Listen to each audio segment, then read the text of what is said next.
Boa noite a todos, sejam todos bem-vindos e vamos dar início aos trabalhos aqui na noite de hoje, terça-feira. Então nós vamos fechando os nossos olhos, elevando o nosso pensamento ao nosso Mestre Jesus, imaginando na nossa frente, de braços abertos. Então nós vamos agradecendo pelo dia de hoje, por todas as dádivas que Ele tem nos dado constantemente, que Ele mantenha nosso pensamento unido ao dele, que Ele nos conduza em sentido ao nosso desenvolvimento espiritual, moral, que a gente possa colocar em prática todos os seus ensinamentos do Evangelho, que nós veremos mais adiante, com mais profundidade, que nós possamos assim transformar toda a teoria em prática no dia a dia, em ações, para que possamos de fato tornar-nos pessoas melhores, espíritos melhores, e assim, fraternalmente, adentrarmos todos juntos no novo mundo de regeneração que se abre no nosso horizonte. Que assim seja.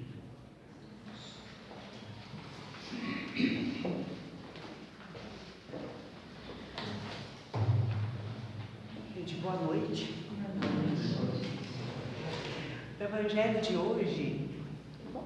O Evangelho de hoje ele vai ser baseado num capítulo de um livro do De Luca, que chama Cura e Libertação.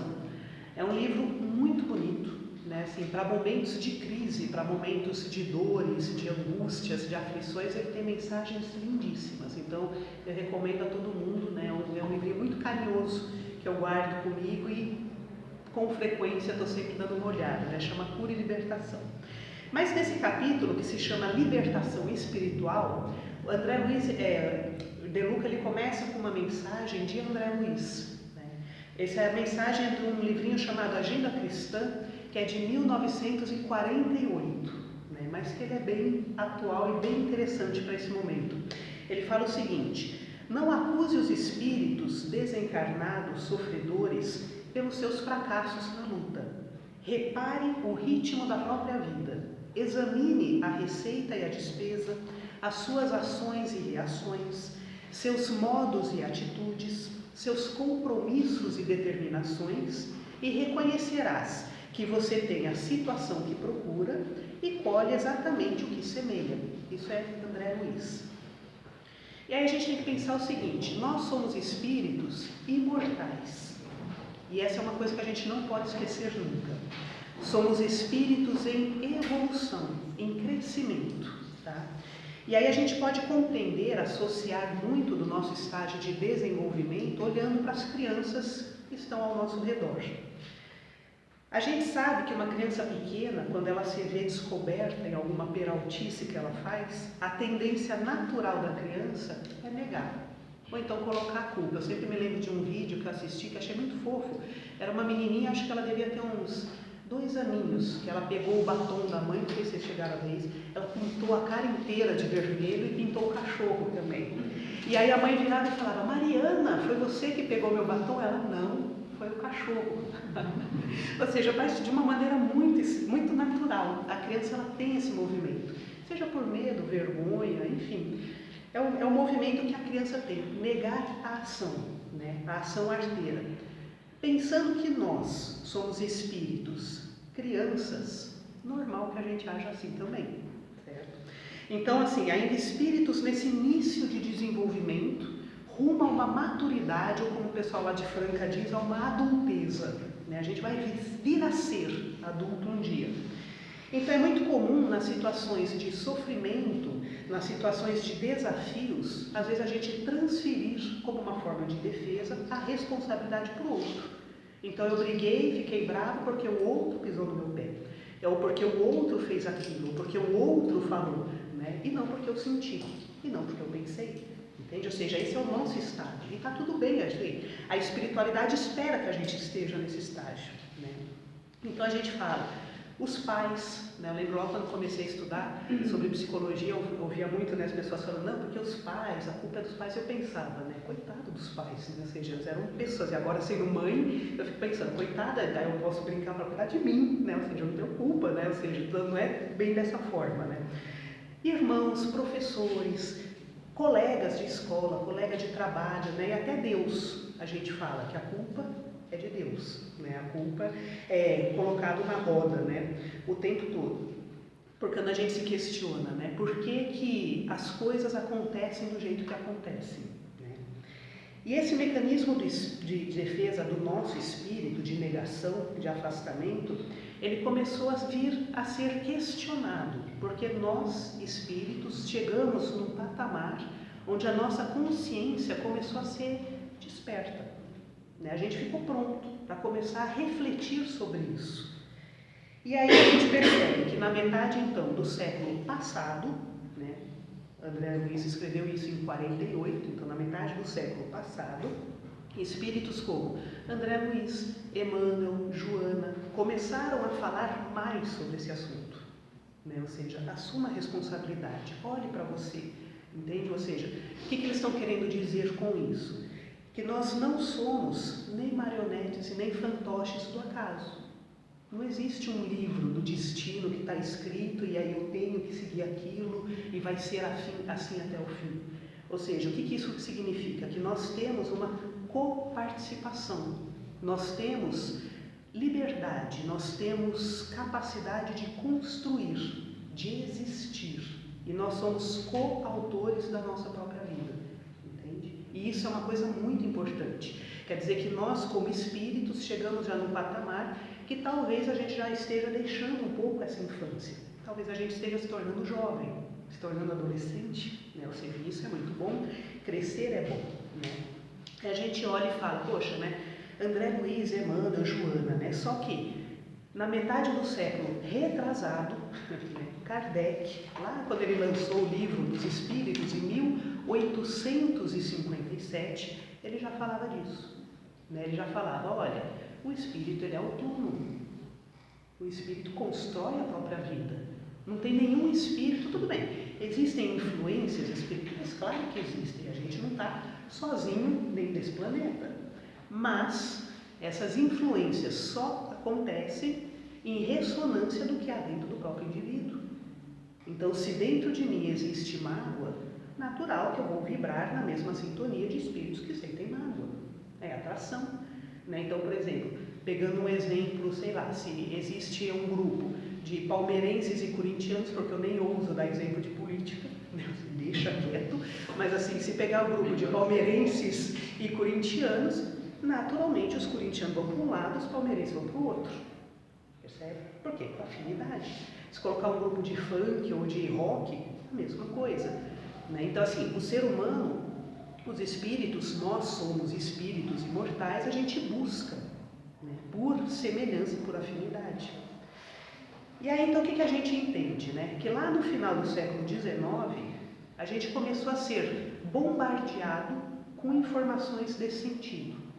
E, curiosamente, no final do século XIX também, surge o ramo da filosofia existencialista. Aí é um filósofo chamado Kierkegaard, né? Que ele traz essa ideia do existencialismo. Então, o ser humano ele existe, o fundamental é a existência, o que o ser humano é e o que o ser humano constrói para si mesmo. Ele não é um produto, uma vítima do acaso, ou da sociedade, ou do governo, ou de nada. Ele constrói a própria existência, né? Então, assim, essas duas correntes aparecem na mesma época. E isso é muito interessante, que a gente observa que era o tempo de despertar, né? Então, nessa filosofia, né, o existencialismo, o ser humano ele é considerado maduro, quando ele assume a responsabilidade pelo que ele pensa, pelo que ele sente, pelo que ele faz. Só eu posso pensar os meus pensamentos, só eu posso sentir as minhas emoções e só eu posso me comportar de acordo com aquilo que eu penso e sinto, né? Hamed ele costuma dizer, né, que o ser humano, como um triângulo, a base seria um lado os pensamentos, o outro lado os sentimentos que vão convergir para uma ação. Então, todo o comportamento que a gente tem, por trás existe sentimentos e pensamentos. E quando a gente entende essa tríade, esse funcionamento, fica mais fácil, né?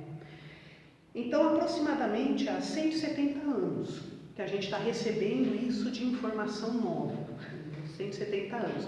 mas a gente é imortal.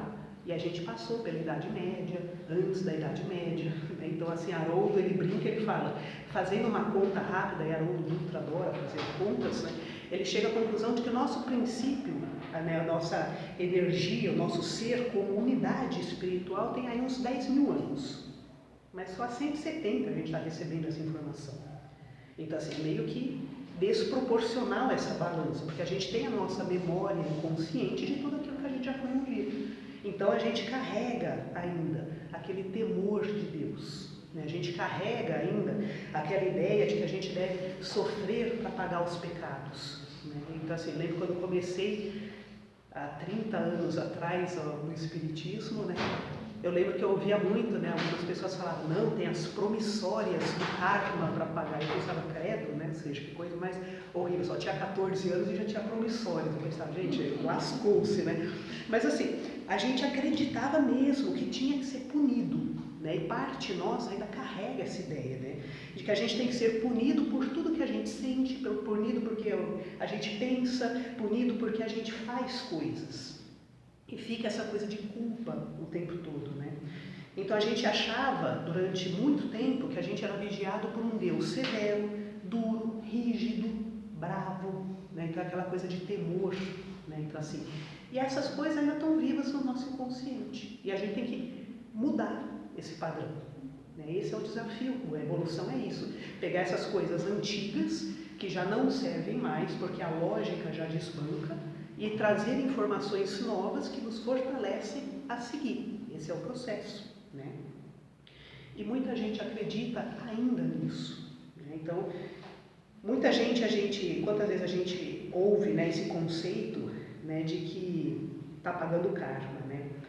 A gente brinca muito e fala, né, de uma forma popular, vocês já devem ter ouvido isso, que fala, joguei pedra na cruz, né? Ou seja, as referências que a gente faz, né, de imaginar que é, nossa, ou colei chiclete, né, como algumas pessoas brincam, mas enfim. E aí, há 170 anos, a gente é chamado para rever esse conceito de lei de talião, porque essa ideia de karma, né, que às vezes a gente até vê em livros, romances espíritas, que diz o cara, lá no tempo era um senhor que maltratava os escravos e agora está vivendo, sofrendo, não sei o que, tá. Ou seja, essa ideia, né, é a lei de talião, olho por olho, dente por dente. Né? Só que a gente sabe que Jesus já nos apresentou há 2000 anos, né, a ideia da lei de amor. Né? Ou seja, Deus é amor, Ele não está punindo, Ele não está cobrando, então até quando a gente vai alimentar essas ideias dentro da gente? Né? E aí eu me lembro uma vez, uma fala de um médium lá da Bahia, Salvador, chamado José Medrado. Ele estava numa palestra e ele virou e falou assim, gente, pelo amor de Deus, coloca na tua cabeça o seguinte, se Deus te quisesse perfeito, Ele já tinha te feito assim. Ele não está esperando perfeição de você agora, Ele está esperando que você cresça. Ele está esperando que você faça a sua trajetória. E Ele não espera de você nada diferente daquilo que hoje você dá conta de ser. Joga fora essa ideia de culpa, né? Porque não faria sentido Ele te fazer imperfeito e querer que hoje você seja perfeito. Seria um Deus doido esse, né? Ou seja, Deus não é assim. Então a gente não precisa fazer nada para ter o amor de Deus. A gente não precisa fazer nada para ter a proteção de Deus. A gente não precisa fazer nada para ter o amor e a proteção do Cristo, né? A gente apenas precisa entender que a gente vai crescer, a gente vai amadurecer, né? Então a gente não condena as crianças por serem crianças. E a gente até pode brigar, colocar de castigo, orientar, direcionar, tudo, mas assim, você continua amando a criança, né? Então nós somos livres para caminharmos segundo as nossas pernas, né? E a gente não paga multa por atraso na evolução, né? Ninguém vai pagar multa, né? Ou seja, não tem ninguém cronometrando o tempo, você está atrasado, não existe, tá? Então a gente tem 3 coisas muito importantes para considerar. Então a primeira, nós somos muito bem feitos, né? Ou seja, se tem uma coisa que da natureza toda, de todas as espécies que existem nesse planeta, a mais complexa e a mais bem feita somos nós, né? Ou seja, então assim, no sentido de inteligência, né? Ou seja, nós nos diferenciamos de todas as outras espécies animais que existem nesse planeta, né? Então assim, só que existem leis que regem, leis que governam, né? Claro, toda escola tem leis, tem regras, tem uma direção, embora a diretora não fique andando o tempo todo no pátio, as crianças sabem que tem uma diretora e lá elas vão vivendo a vida e vão seguindo as regrinhas e vão crescendo. Então, no estágio evolutivo que nós estamos, a gente não vê as regras, mas a gente sente as regras. E aí o interessante é que algo dentro da gente acontece, pulsa, incomoda cada vez que a gente faz algo que a gente sabe que está errado. Não tem um que não sinta um mal-estar, um incômodo. Esse mal-estar, esse incômodo é a lei funcionando. São essas regras que estão incutidas dentro da gente. Tá? E esse sentimento ele é imediato. Né? Ou seja, a gente faz alguma coisa, ou a gente já pensa, já vem aquele pensamento de nossa, para de pensar isso, entende? Ou seja, não pensa assim que não vai te fazer bem, ou um sentimento de, eu não devia ter sentido isso, que coisa. Ou seja, é automático essa coisa, incomoda, ela ressoa no mesmo instante que a gente age, né? Só que esse alarme, ele não nos para. O parar é a escolha do indivíduo. E é aí que a gente vê o maior exemplo de respeito à liberdade que a gente tem. Então, meu coração pode estar sentindo, poxa, não devia ter feito, não devia ter falado. Mas se eu não tiver a atitude de desfalar, né, me retratar, me repor, né, se eu não tiver um movimento contrário, só o sentimento, essa sensação da lei pulsando, não vai fazer isso por mim. Né? E é aí que a gente volta no início da palestra. Né? Então, assim, eu sou responsável por fazer isso, essa retratação. Né? E o alarme é a prova também viva, né, e constante do amor e do cuidado que nos cerca. É aí que a gente percebe que a gente não está sozinho. É aí que nessas horas que a gente olha e fala, poxa, isso é a lei de Deus pulsando. Logo eu estou conectada a Ele, conectada a esse maior. E eu não preciso fazer nada para estar conectada. Né? Então, assim, nós temos o alarme dentro da gente e a gente tem a opção, por livre-arbítrio, de seguir ou não seguir o alarme. Se a gente segue o alarme, a coisa fica um pouco mais fácil. Se a gente não segue o alarme, são outros aprendizados. Mas um dia a gente vai seguir com mais natureza. Tanto que no Espiritismo é muito comum a gente encontrar falando, né, que os espíritas são os mais rebeldes desse planeta. Né? Então, assim, acho que é por isso que às vezes a informação vem tão clara, vem tão direta para ver se a gente enxerga e segue. Né? Mas, enfim, todos nós, em algum momento, esse seria o segundo ponto, vamos ficar profundamente cansados de ser aquilo que a gente é. Entende? E esse cansaço ele é necessário e é uma defesa também do nosso lado saudável para que a gente cresça. A gente se enjoa, a gente cansa, a gente esgota de agir assim. E às vezes eu ouço muitas pessoas falando, né? Nossa, eu estou tão cansado de ser, de agir desse jeito. Aí a situação chega que eu vou, toda armada de esperança, eu vou fazer diferente, aí eu vou e faço a mesma coisa.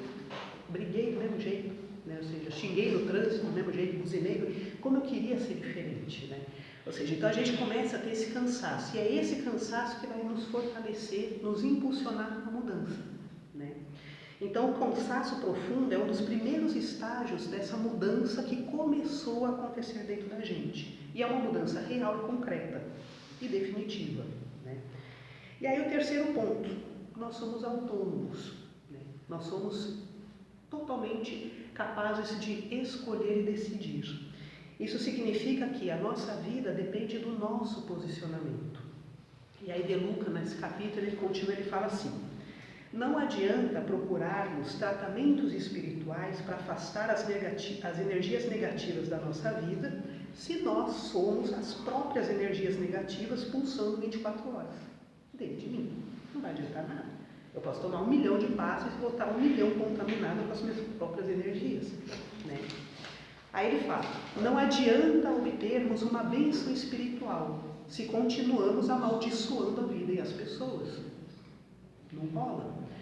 Aí ele fala, como querer que o passe nos cure se não deixamos passar a tristeza e a mágoa dentro do coração? Como pretender proteção para o lar contra as forças negativas se em casa impera o vício e a falta de respeito entre os familiares? De que forma eu posso desejar que os meus caminhos se abram se os meus pensamentos estão fechados na falta de confiança em mim e em Deus? E essa questão da falta de confiança, só esse tema assim já daria um outro dia, outro momento de questionamento. Qualquer dificuldade que a gente vive, a primeira coisa que a grande maioria de nós, eu pelo menos posso dizer que eu faço isso, a gente pensa e fala, poxa Deus, sério? Primeira coisa, né? A gente questiona, por quê? Por que Deus? Por que comigo? Por que assim? Né? Ou então a gente questiona, eu não dou conta, eu não sou capaz, eu não tenho mérito, não tenho. Aí a gente se coloca naquela posição de último ser humano, né? A última existência da natureza. Né? Ou seja, como que eu posso ter então um caminho aberto se eu vejo Deus e a mim dessa forma? Né? E aí ele termina, né? De que nos adianta consultar os astros se não fazemos brilhar a estrela dos nossos talentos? E aí de novo pegando a filosofia, né? Então aquele filósofo Plotino, ele costumava dizer o seguinte: dentro de cada alma humana existe uma série de pedras preciosas que estão, ou então um diamante caríssimo, gigantesco, que está encoberto por lodo, lama e muitas sujeiras. O desafio de cada alma é limpar esse diamante, para que ele brilhe. Esse diamante são os talentos, todos nós temos. Então, quando a gente fala, né, bondade, justiça, fraternidade, honestidade, a gente já fala como se fossem coisas muito distantes. E não são, elas já estão dentro da gente. A gente, conforme nas nossas relações, a gente vai lapidando esses talentos, essas virtudes, para que isso passe a existir de uma forma natural dentro da gente. Né? Então, na idade espiritual que nós estamos, nós somos expostos a uma verdade que é difícil de aceitar, né, por causa do aprendizado reforçado de séculos e séculos, né, de existência. E vejam a lógica onde ela se encontra. Né? Então, se os meus pensamentos são sombrios, depreciativos, né, se alimentam os sentimentos de tristeza, culpa, raiva, remorso, vingança, medo e outros tipos, se eu desconfio da bondade, da justiça, da misericórdia de Deus, se eu acho que Jesus não me ouve, está distante de mim, se eu acho que só existe maldade ao meu redor, né, que as pessoas querem o meu mal ou que vão puxar o meu tapete a qualquer momento, se eu tenho a certeza absoluta que eu sou uma pessoa ruim, de que eu não tenho nada a oferecer, eu vou precisar de um obsessor na minha vida? Ou seja, o obsessor não tem nem chance, coitado. Né? Ou seja, porque assim, ele só assim, eu brinco, eu falo, ele assiste comendo pipoca de longe, né? Se divertindo, porque assim, eu já estou causando tudo isso em mim, entende? Né? Ou seja, eu mesmo, com essa lente distorcida, adoecida e falsa que eu construí por séculos e séculos, já construí um mundo terrível para a minha própria existência. Entende? Então, quando a gente fala das influências, né, dessa coisa assim, os obsessores, existe influência? Claro que existe, por ressonância e sintonia. Se eu estou assim, eu vou ter gente assim do meu lado, entende? Então, há mais de 2000 anos, como eu falei, a lei de olho por olho, dente por dente, ela foi desbancada pela lei de amor do Cristo. Então, há mais de 2000 anos, Jesus já nos convida a refletir sobre isso. E há 170 anos começaram a falar, olha gente, vocês são autônomos, vocês podem decidir por vocês, não tem ninguém condenando vocês. Né? Então eu já ouvi muita gente que falava, né, eu estou com um cônjuge agressivo, violento, me maltrata, me trai, me machuca, né? Mas eu devo ter feito algo para ele no passado, por isso que eu estou com ele hoje. Aí eu penso, não, né, você está por outras razões, não por isso. Né? Porque se fosse assim, até quando um vai pagar para o outro? Aí na outra vida você machucou ele, nessa vida ele te machuca, na outra vida você machuca ele, nessa vida... Ou seja, quando acaba isso? Ou seja, tudo bem que ninguém cobra o tempo, mas também assim, né, a gente tem inteligência, né, gente? Isso não é uma escolha muito inteligente, né? Ou então as pessoas falam, eu estou com fulano para ajudar esse fulano a melhorar. Aí a gente fala, então, ninguém é salvador não, né? A única pessoa que eu posso me salvar sou eu mesmo, né? Ou seja, eu não tenho essa capacidade, né? Nem Cristo, nem Jesus fez isso pela gente. Ou seja, então assim, é uma questão de parceria, né? Então, só o fato de eu me salvar a mim mesma, para mim já vai ser uma grande coisa. Então, assim, eu acho que onde que está a lógica do sofrer junto para melhorar? Certo? E isso faz assim, sem perceber a gente vive essas coisas, né? Então a autonomia, ela nos força a pensar, a encontrar um sentido, né? Então qual que é o sentido da ação que eu tenho? Quando eu ajo desse jeito, qual é o sentido disso? Ou seja, qual que é o sentido de eu ficar com o mesmo sentimento ressoando dentro de mim? Então, de repente, sei lá, eu estou com tristeza, fico na tristeza, ou seja, qual é o sentido disso? Qual que é o sentido desse pensamento, dos pensamentos que ficam na minha cabeça o tempo todo? Ou seja, qual é o sentido? E o que essas coisas agregam na nossa vida? O que esses pensamentos repetitivos, sentimento repetitivo, o que isso soma na vida para que a gente possa ser melhor? Ser melhor do que a gente foi ou não. Então existe, né, a impressão que dá que existe tem um propósito, né, por detrás desse upgrade de conceito, né? Tem um porquê a gente precisa deixar de achar que somos seres tão conduzidos pelos outros para assumir a própria condição de vida, né?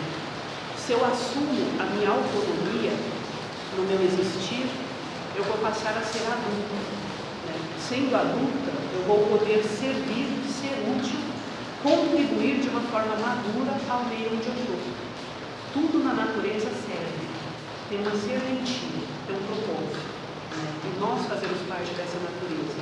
Só que a única pessoa que não faz nada no sentido de obrigação de servir é a criança, né? Eu lembro naquela palestra do Paulo Figueiredo, quando ele veio aqui, né, lá no Círculo Italiano, ele estava falando disso, né? Falando assim, olha, Deus te deixa livre para você decidir. Se você acha que Deus vai ficar falando, vai para a direita, vai para a esquerda, Ele não vai fazer isso por você. Aí eu brinquei com ele na hora do intervalo, eu falei, poxa, né, dá aquela sensação assim de que era fácil colocar culpa, né? Ou colocar responsabilidade. Ele faz, ele cuida, né? Eu posso não fazer nada, né? Aí ele falou, é difícil deixar de ser criança. Eu falei, é difícil crescer. Então, assim, e realmente, essa é a proposta, né? Então, nós estamos sendo convidados para deixar de sermos crianças para a gente ser jovem, né? O jovem, ele tem mais capacidade para se envolver com o mundo, com o outro, com a vida, né? Então, a gente está dando um passo na evolução. As crianças, elas só seguem ordens, né? Os jovens, eles constroem as coisas juntos, né? As crianças, elas não se envolvem nas coisas. Já os jovens, eles contribuem com os olhares, com pensamentos, com atitudes, né?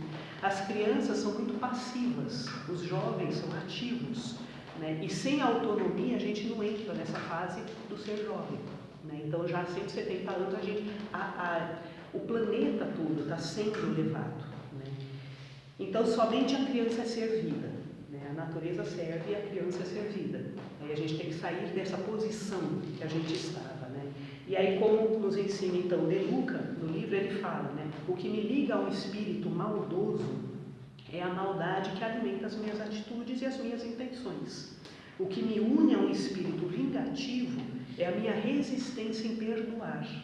O que me prende a um espírito triste é a tristeza que eu cultivo no meu coração. O que me faz atrair energias negativas é a negatividade no meu modo de pensar, falar e agir. E aí, por fim, né, como ensina Herculano Pires para a gente, ele fala, tome conta de si mesmo. Deus concedeu a jurisdição de si mesmo. É você quem manda em você nos caminhos da vida.